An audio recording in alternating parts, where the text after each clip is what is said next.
Jadi saya mulai mengenai vernacular arsitektur. Jadi apa yang sering kalian dengar mengenai vernacular arsitektur adalah suatu hal yang mungkin kalian sendiri mendapatkan kebingungan antara kapan sih disebut dengan arsitektur vernakular, kapan sih disebut dengan arsitektur tradisional. Jadi saya ingin memulai diskusi kita dari sana ya, tentang kebingungan atau batasan-batasan di mana sih dapat dikatakan sebagai arsitektur vernakular, kapan dapat dikatakan sebagai arsitektur tradisional.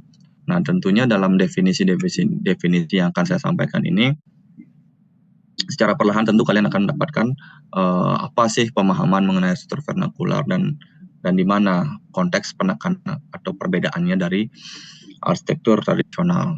Jadi arsitektur vernakular itu sebenarnya adalah suatu hal untuk mengkategorikan sebuah metode konstruksi ya, di mana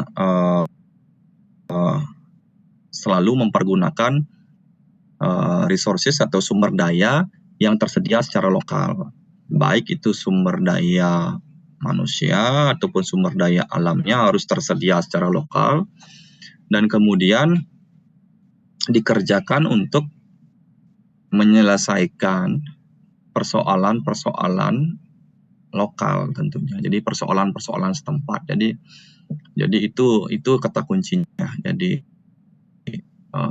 metode konstruksi untuk menyelesaikan permasalahan-permasalahan lokal di mana dikerjakan dengan sumber daya yang tersedia secara lokal, baik itu sumber daya alamnya maupun sumber daya manusianya.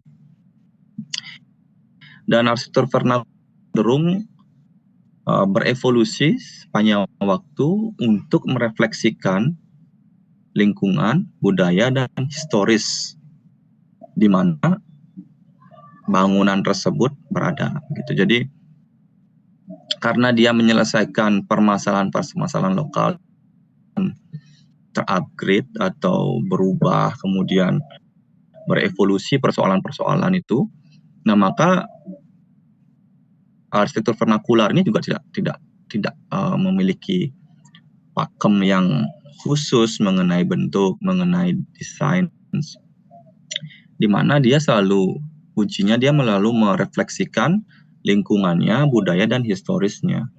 Inilah yang sedikit membedakan nantinya dengan arsitektur tradisional, di mana seringkali arsitektur itu sudah memiliki bakuan atau pakem-pakem yang harus selalu ditaati dalam proses maupun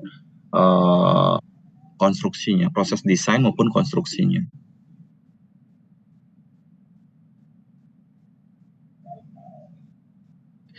Nah, pengetahuan bangunan dalam arsitektur vernakular ini sering ditransfer melalui proses tradisi lokal ya. Jadi ditransfer pengetahuan itu melalui tradisi lokal. Misalnya kalau mungkin di Indonesia kalian sering mendengar istilah gotong royong, kita membangun rumah adat begitu. Gotong royong membangun rumah warga yang mungkin rusak tertimpa suatu bencana, atau mungkin sekedar gotong royong untuk membantu para masyarakat untuk membuat rumah baru untuk pengantin baru misalnya. Jadi itu sering-sering kali terjadi dalam proses tradisi-tradisi lokal. Selalu proses ini akan terjadi suatu perbaikan dari masa ke masa, di mana proses ini ditemukan dengan metode mencoba dan mengulang lagi dan kemudian mencoba kembali begitu, atau istilahnya trial and error, di mana hasil desain ini tidak serta-merta ditemukan sekali oleh si A dan dipakemkan sebagai karya A adalah vernakular, tidak seperti itu.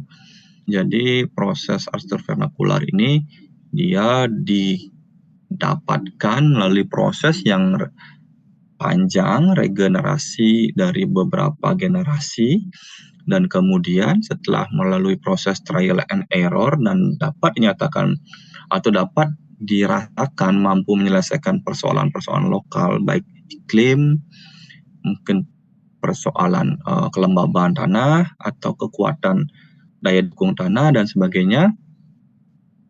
Itulah yang nantinya akan menjadi arsitektur vernakular dari suatu daerah tertentu. Dan perlu digarisbawahi bahwa arsitektur vernakular tidak dirancang oleh seorang ahli atau mungkin tidak dirancang oleh seorang arsitek. Dia merupakan pemikiran kelompok, hasil pemikiran kelompok dari masyarakat setempat melalui tentu saja hasil trial and error. Oh, ternyata setelah pembangunan ini di sini kurang, kemudian pembangunan berikutnya akan atau di rumah berikutnya akan diperbaiki lagi sehingga dia menemukan satu titik bangunan desain seperti inilah yang paling efektif di sini. Seperti itu. Jadi tidak secara langsung menggunakan arsitek. Tapi bukan berarti arsitek tidak boleh ikut membangun ya. Seringkali juga ada orang-orang yang ahli di bidang bangunan atau bidang konstruksi turut serta dalam proses pembangunannya. Namun yang bersangkutan tidak serta-merta mengatur atau mendirect atau memerintah ini harus seperti ini tidak seperti itu. Proses itu berjalan secara alamiah, di mana proses pengambilan kesimpulan atau keputusan diambil secara komunitas atau hasil-hasil kesepakatan.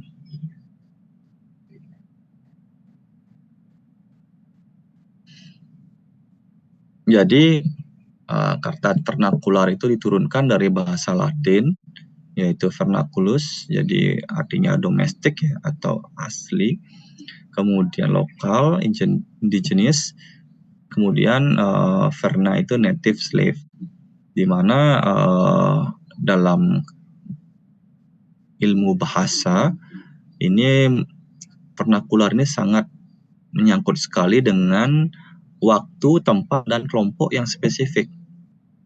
Jadi tidak ada arsitektur vernakular yang sifatnya lekang dari zaman yang panjang begitu, tidak. Jadi kecenderungannya adalah pada saat dan waktu tertentu, mungkin generasi abad 90-an atau 2000-an, tempatnya di mana dan oleh kelompok siapa. Itulah yang nanti akan menjadi penyebab bahwa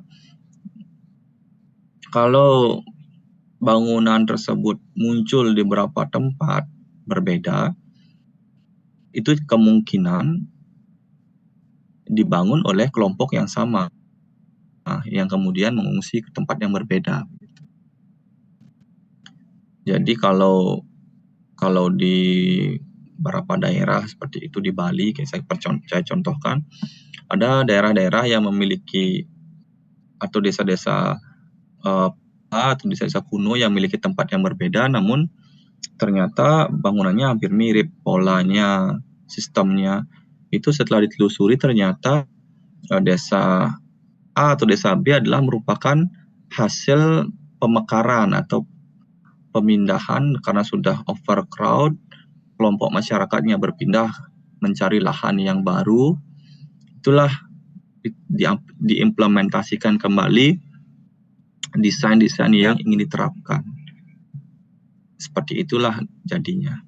Kenapa pada tempat atau waktu yang berbeda ada desain yang mirip, itu karena satu kelompok membawa ke tempat berbeda.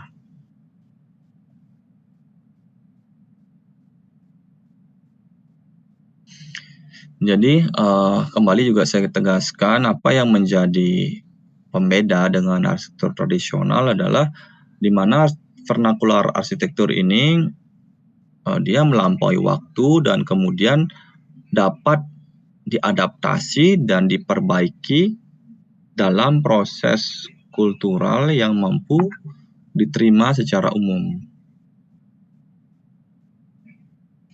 Namun karena terlalu sering mengalami pengulangan pada saat tertentu, arsitektur vernakular ini mampu atau bisa beradaptasi menjadi arsitektur tradisional. Namun yang menjadi ciri khas yang paling mudah dilihat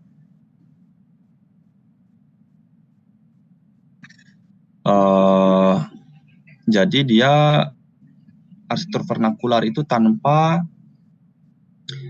ada istilahnya dekorasi atau elemen-elemen estetis.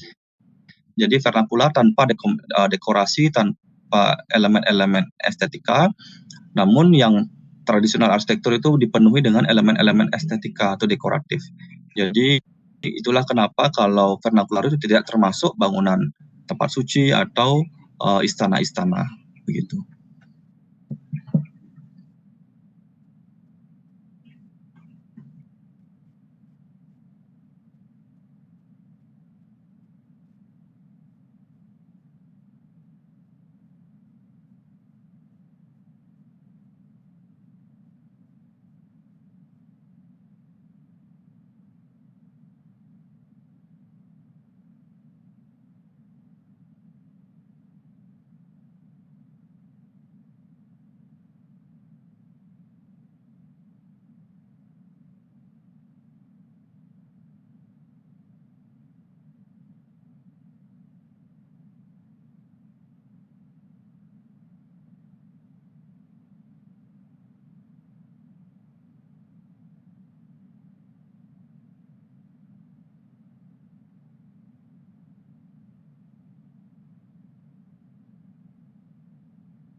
mengenai perbedaannya bahwa arsitektur tradisional itu adalah arsitektur yang hampir sama dengan vernakular, di mana pengulangan-pengulangan vernakular yang konsisten itu seringkali ditangkap dan dipergunakan dan digunakan sebagai arsitektur tradisional. Tentu dengan aturan-aturan yang telah dituliskan atau dibakukan. Dan salah satu ciri yang paling khas tadi sudah saya sampaikan adalah bahwa arsitektur tradisional itu dia menyangkut segala level dari komunitas gitu. Jadi arsitektur tradisional itu mulai dari komunitas masyarakat yang paling rendah sampai masyarakat yang tertinggi atau bangsawan itu mempergunakan arsitektur tradisional. Sedangkan vernakular itu kecenderungannya adalah arsitektur bagi masyarakat golongan menengah atau bahkan ke bawah gitu. Jadi itulah kenapa perbedaannya arsitektur vernakular ini seringkali disebut sebagai arsitektur rakyat yang sangat minim atau bahkan tidak ada unsur-unsur dekoratif atau elemen-elemen hiasan di sana. Sedangkan arsitektur tradisional ada yang sederhana, namun pada level-level tertentu tergantung pada status sosial, dia akan memiliki atau mempergunakan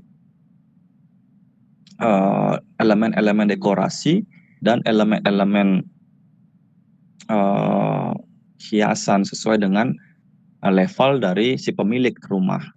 Misalnya dia level bangsawan seperti apa, kalau di Bali ada disebut dengan pancawarna atau mungkin kalian lebih sering mendengar istilah kasta.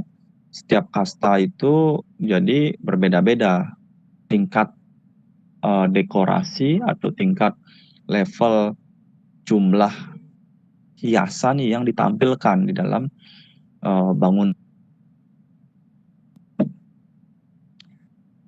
Kemudian saya masuk, nah karena arsitektur vernakular itu juga adalah yang tadi disebutkan cirinya yang paling ciri lainnya adalah bahwa arsitektur vernakular ini dikerjakan hanya dengan menggunakan teknologi-teknologi yang sederhana atau teknologi-teknologi tradisional.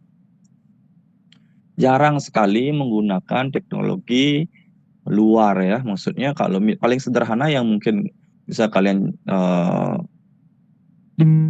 gunakan sebagai perbandingan adalah misalnya kalau bangunan tersebut misalnya menggunakan dimensi meteran. Itu kan kalau kita sebut meteran itu kan itu sudah pengaruh dari luar. Kalau orang Nusantara, orang lokal dulu membangun itu dengan menggunakan modulasi tubuhnya. Misalnya bangunan-bangunan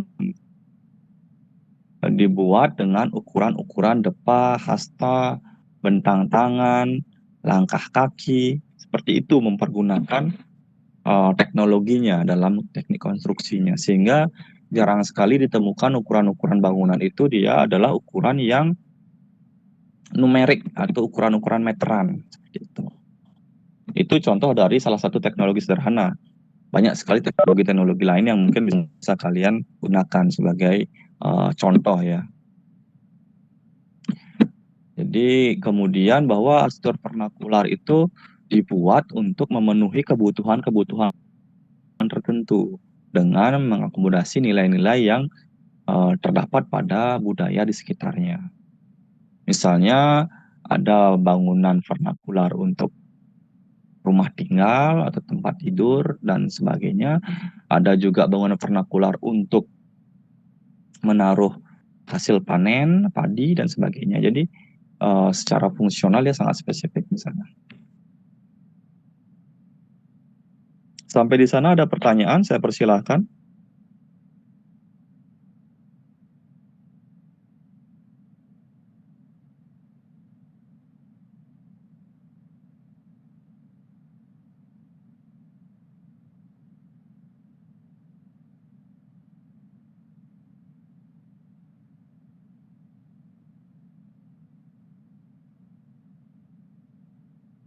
Ada pertanyaan?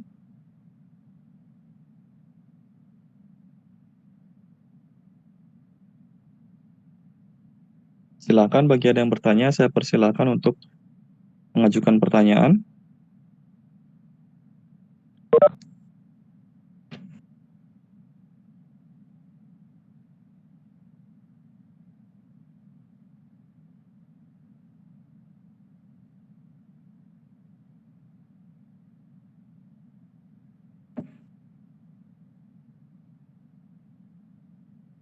Ada? Tidak ada? Oke.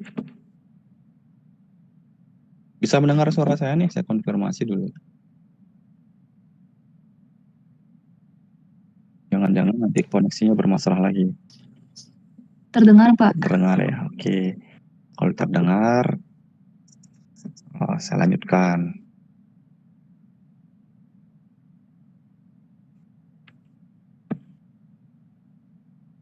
Nah, jadi saya masuk sekarang ke beberapa kata kunci mengenai vernakular ya, arsitektur vernakular. Jadi mungkin hasil penguraian dari yang tadi itu.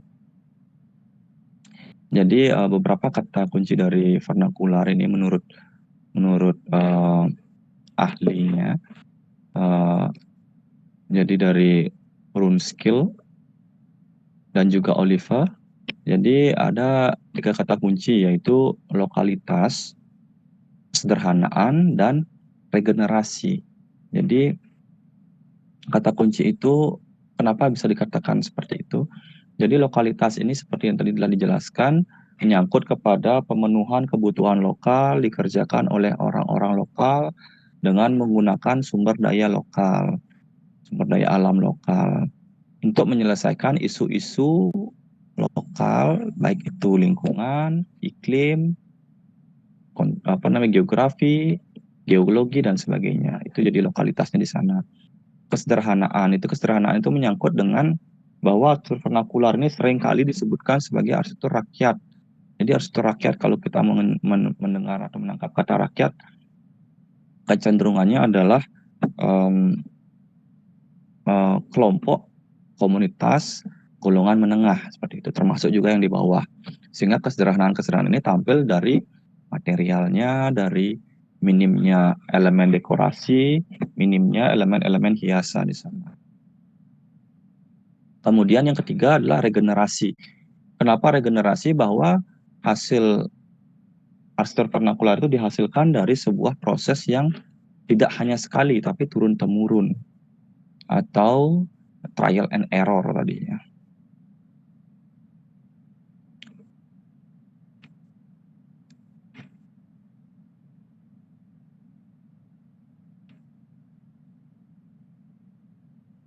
Kemudian saya lanjutkan.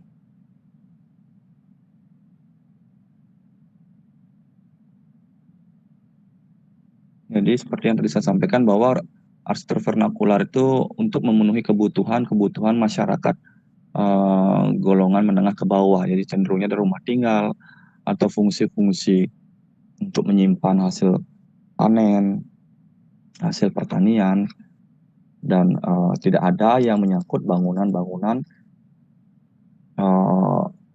istana atau bangunan-bangunan tempat ibadah. Karena itu kecenderungannya sudah mengarah ke istilahnya sudah improvisasi desain, baik itu estetikanya, baik itu kebutuhannya, itu sudah lebih dari sekedar kebutuhan, tapi itu sudah pemenuhan dari sebuah tuntutan yang lain. Maka dari itu seringkali arsitektur itu tidak lagi dapat dikatakan arsitektur yang sederhana, sehingga sudah keluar dari konteks vernakular, yaitu kata kunci sederhananya itu.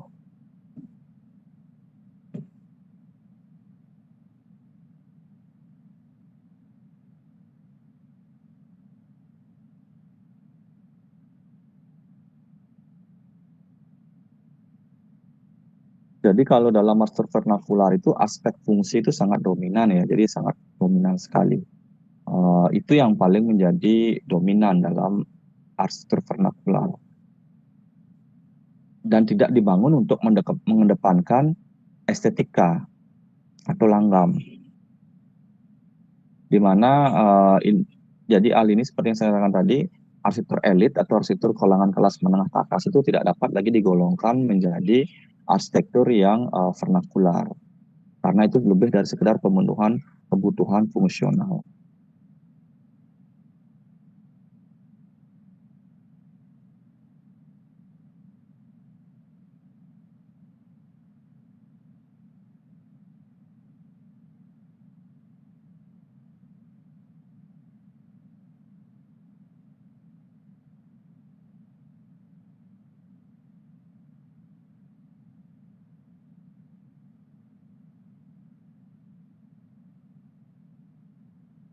Membaur dalam kelompok masyarakat di mana ia tinggal, di mana ia bernaung di sana.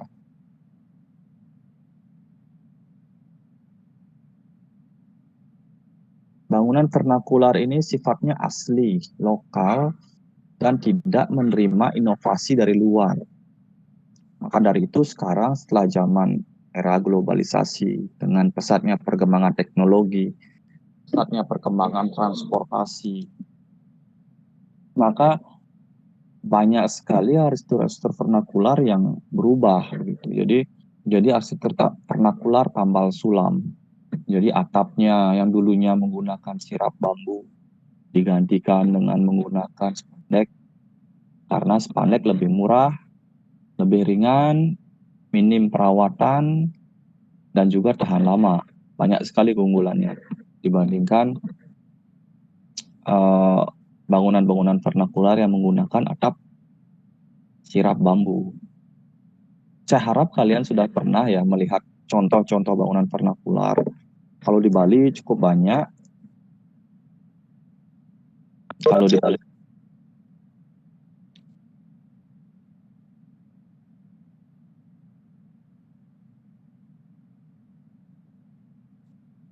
di Bali cukup banyak. Ada contoh-contoh.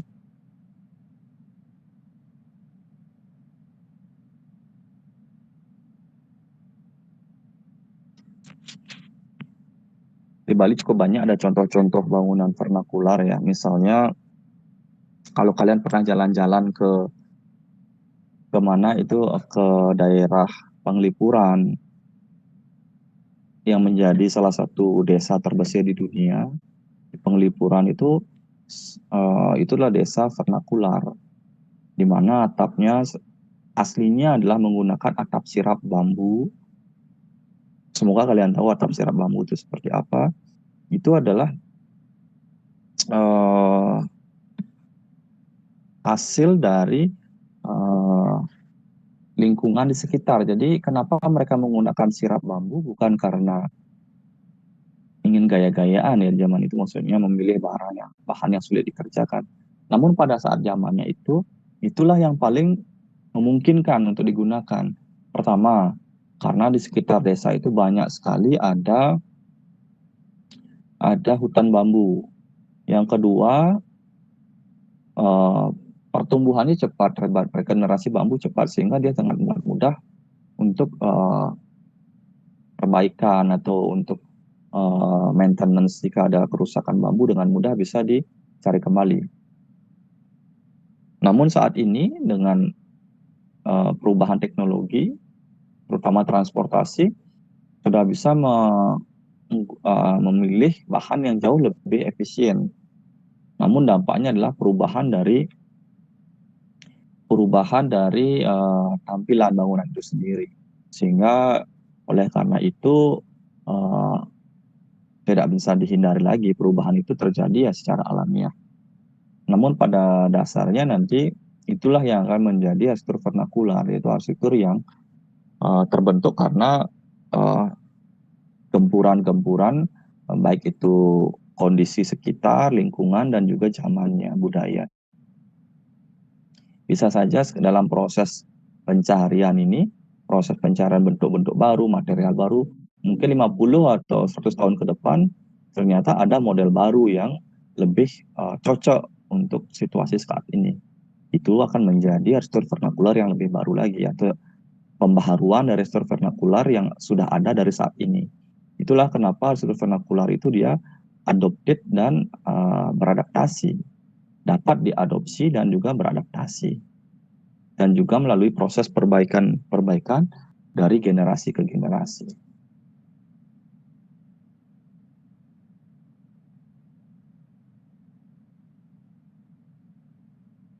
Nah, kalau proses dari pembuatan, kemudian proses dari proses desain dari arsitektur vernakular ini seringkali melalui proses seperti yang tadi adalah proses komunitas atau proses berkelompok.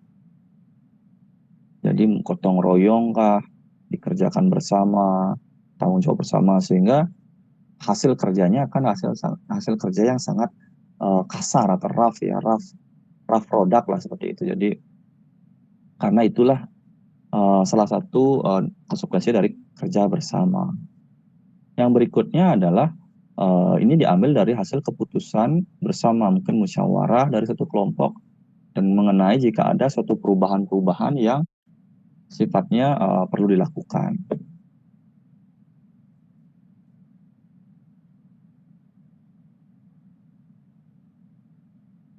Nah, masuk kemudian ke arsitektur neo-vernakular ya. Jadi sebenarnya kalau saya bandingkan secara singkat, secara sederhana, arsitektur neo-vernakular adalah suatu gaya arsitektur yang membangkitkan kembali arsitektur vernakular yang pernah ada di zaman yang lampau ya. Artinya karena sekarang kita tidak mungkin lagi mempergunakan atap sirap di tengah kota, kita tidak mungkin lagi mempergunakan tanah pol-polan di tengah kota, kita tidak mungkin lagi menggunakan seperti dipan yang terbuat dari bambu. Nah, muncullah gerakan neo-vernakular atau langgam neo-vernakular ini sebagai usaha atau sebagai model romantisme arsitektur vernakular zaman dulu dengan pembaharuan dan modifikasi yang disesuaikan dengan teknologi saat ini. Jadi perubahannya adalah pada metode konstruksinya. Jadi metode konstruksinya lah yang akan merubah tatanannya. Baik nanti akan mengarah ke penggunaan tiang atau kolom-kolom beton sebagai pengganti kayu, penggunaan atap dari beton atau dari genteng, dari tanah liat, atau flat beton untuk pengganti sirap, atau penggunaan atap sirap kayu sebagai pengganti atap sirap bambu seperti itu. Tidak lagi menggunakan ijuk, tidak lagi menggunakan sirap bambu, tidak lagi menggunakan alang-alang. Namun secara mendasar tetap mengambil bentukan-bentukan yang ditransformasikan tentunya ya.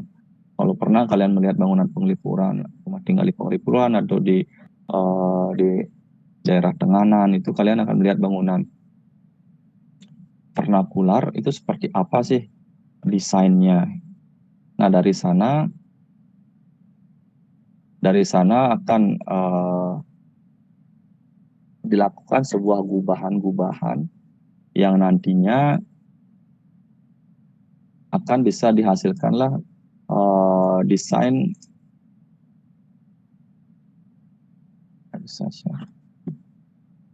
Ini saya sudah bisa bergabung lagi dengan komputernya, laptopnya. Saya coba share screen lagi.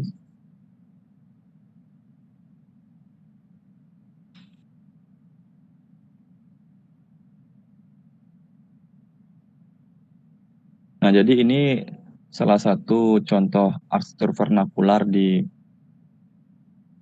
daerah Afrika ya. Ini contoh-contoh arsitektur vernakular di daerah Afrika. Jadi kecenderungannya dia menggunakan bahan tanah sebagai bahan utama. Kenapa menggunakan bahan tanah sebagai bahan utama? Karena memang tanahlah yang paling mudah ditemukan di daerah Afrika. Jadi di sana daerah yang panas, tanaman sulit tumbuh, jadi maka penggunaan bahan untuk konstruksi itu menggunakan bahan baku utama yaitu tanah yang dikeringkan, tentu saja yang difermentasi menjadi sebuah genteng dan sebagainya. Itulah salah satu contoh kenapa sangat penting situasi di lingkungan sekitar. Kenapa tidak menggunakan atap bambu seperti di Tenganan, tidak menggunakan atap sirap bambu seperti di Penglipuran, ya karena memang di sana tidak ada bambu. Kemudian muncullah bentuk seperti ini. Yang ini kalau yang di daerah di Bali ini, di Pedao namanya, di daerah Bangli. Jadi konstruksinya sangat sederhana, tiangnya dari tiang bambu, kemudian atapnya pun menggunakan sirap bambu. Jadi ini yang disebut dengan atap sirap bambu ya. Bambu itu dibelah, dibentuk seperti pasak, dan kemudian dipasang secara bertumpuk, overlay. Jadi itu dianggap kuat, dan saya rasa sangat kuat ya. Tentu kalau dibandingkan dengan genteng ataupun spandek yang sekarang ya tentu tetap berbeda, masih kalah atap sirap bambu. Nah, masuk ke seperti yang tadi yang seperti saya sampaikan, arsitektur neo vernakular. Jadi bentuk-bentuk inilah yang digali, yang interpretasikan kembali, baik dengan material yang baru, baik dengan teknik konstruksi yang baru tentunya, karena kita merubah material tentu teknik konstruksinya beda. Kita menggunakan kolom beton, tentu teknik konstruksinya tidak bisa lagi menggunakan sistem sistem ikat, ataupun tidak bisa menggunakan sistem pasak lagi. Kita harus menggunakan sistem beton bertulang atau konstruksi baja. Itu yang menyebabkan perubahan-perubahan itu. Namun secara mendasar melalui kreativitas dari sang arsitek bisa mentransformasikan atau menginterpretasikan kembali bentuk-bentuk ini. Sehingga tidak ada lagi ikatan, baik itu dekorasi. Elemen dekorasi bisa ditambahkan namun tidak over. Kemudian elemen-elemen material tentu saja bisa berubah di sana. Kemudian pemenuhannya bisa dari tidak lagi pembuatannya secara community build, tapi sudah menggunakan sistem yang ada saat ini, yaitu baik menggunakan arsitek, baik menggunakan tenaga kontraktor, tidak lagi menggunakan dibangun secara gotong royong, tidak seperti itu. Ya kalau kita cari istilahnya neo, artinya ya new atau yang sekarang baru, vernakular, ada arsitektur vernakular dengan pembaharuan. Konteks pembaharuannya di mana? Bisa dari bentuk yang diperbaharui, bisa dari material, teknik konstruksi, baik pula metodenya. Namun semakin pintar arsiteknya melakukan transformasi atau interpretasi, maka masih terlihat ciri-ciri vernakularismenya, atau masih terlihat ciri-ciri vernakularitasnya. Jika arsiteknya tidak mampu, maka jadi baur ya, apakah ini benarnya vernakular atau modern atau minimalis atau apa gitu, atau tradisional. Jadi itu yang perlu dipahami oleh arsiteknya. Oke, saya rasa itu saja yang ingin saya sampaikan pada hari ini. Sampai di sana saya harap ada yang ingin bertanya, saya persilahkan.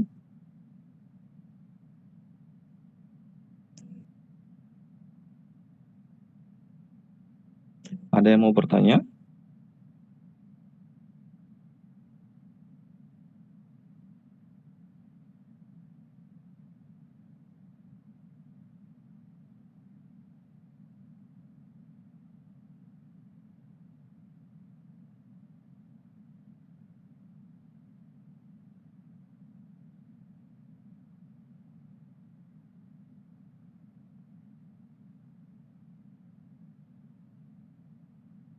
Ada yang mau bertanya?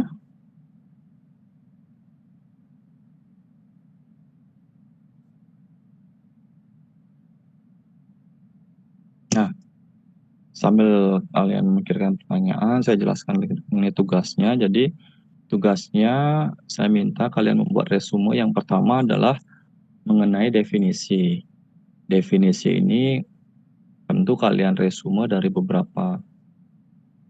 Kalian sebutkan dulu 1-2 dari ahlinya, kemudian kalian resume atau kalian simpulkan dengan bahasa sendiri. Apa itu?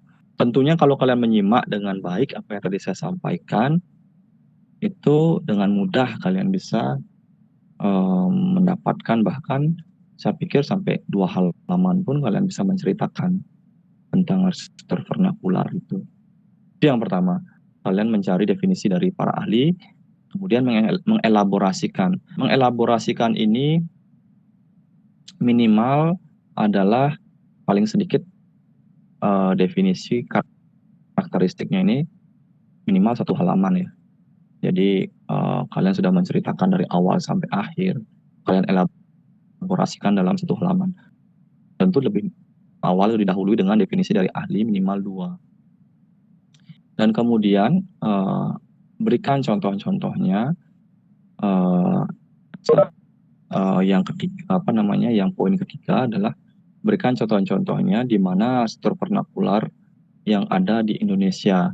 Kalian minimal mengambil 2 contoh arsitektur vernakular yang ada di Indonesia. Jadi kalian sebutkan arsitektur vernakular misalnya di Tenganan atau di Pedaup, di daerah Kampung Gajah misalnya, di Sunda, itu kalian sebutkan daerahnya. Dan selain menyebutkan contohnya, kalian melakukan sketsa perspektif dari satu rumah atau contoh bangunan vernakular di daerah tersebut dengan sketsa ya. Dengan sketsa tentu kalian perlu menjelaskan ini materialnya apa, atapnya, tiangnya apa. Jadi dengan begitu kalian bisa menceritakan penggunaan kenapa menggunakan material ini. Karena ternyata seperti di Tenganan itu bambunya banyak di daerah sana dan sebagainya. Itu yang poin ketiga. Yang poin keempat sama, tiga poin berikutnya sama, namun dengan konteks neovernakular. Jadi yang keempat itu adalah definisi neovernakular dari para ahli, 2. Kemudian yang poin yang kelima adalah penjabaran mengenai arsitektur neovernakular. Ini kalian kerjakan untuk definisi neovernakular ini minimal setengah halaman dari double folio. Jadi bisa lebih sedikit dari yang tadi yang pertama. Dan kemudian poin yang keenam adalah memilih 2 contoh bangunan neovernakular disertai sketsa. Yang lebih penting untuk neovernakular ini adalah untuk mendefinisikan di mana perubahannya, apa yang diambil dari vernakular, arsitektur vernakular di mana yang digunakan sebagai contoh gitu. Seperti itu tugasnya, ada 6 poin besar yang bisa kalian kerjakan dalam 1 kertas double folio. Nanti pengumpulannya kalian scan atau foto, dijadikan 1 file PDF, dikumpulkan kepada Korti. Nanti Korti mengelola dalam 1 folder Google Drive. Saya terima link Google Drive-nya besok sore gitu. Jadi sudah saya terima link Google Drive pengumpulan tugas ini yang sudah dalam bentuk link Google Drive seperti itu. Sampai di sana bisa dipahami oleh Korti atau teman-teman yang lain? Ada pertanyaan?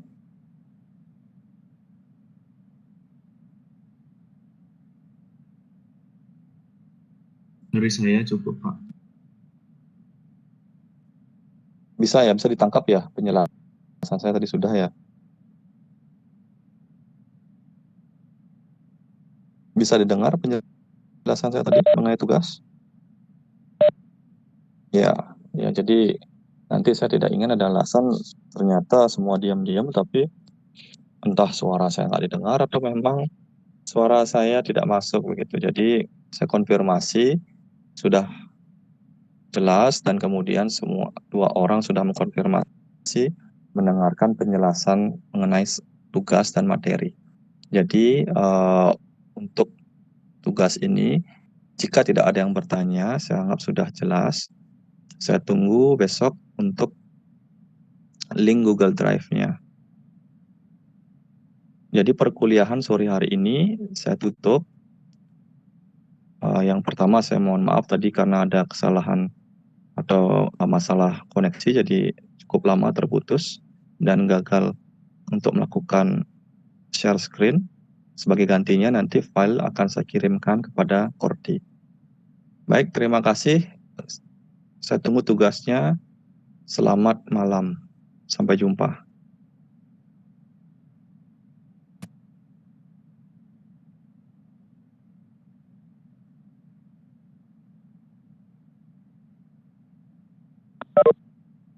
Terima kasih Pak.